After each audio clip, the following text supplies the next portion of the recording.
Okey, yang korang mana tak sempat, cheese ni tunggu korang. Tebal lagi cheese ni. Orang-orang Brunei nampak ni. Kita memang bagi, kita korek macam ni nampak ni. Segumpal cheese kita korekkan ni. Kita korekkan cheese ni. Kita korek cheese. Kita masak lagi sekali dalam ni. So dia macam ni. So kita sebatikan dia.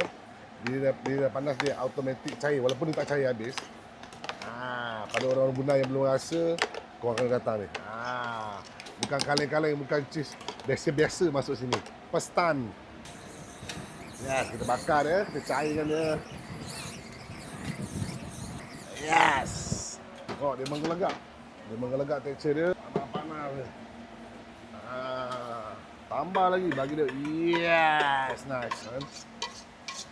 Yes. Dan kita letak truffle kita. Dia macam ni. Oh. Ingat, siapa bagi sedap? Allah bagi sedap. Siapa bagi rezeki? Allah bagi rezeki. Lagi satu. Siapa hadirkan cheese dekat Brunei? Allah juga dengan izinnya. Allahu Akbar. Assalamualaikum.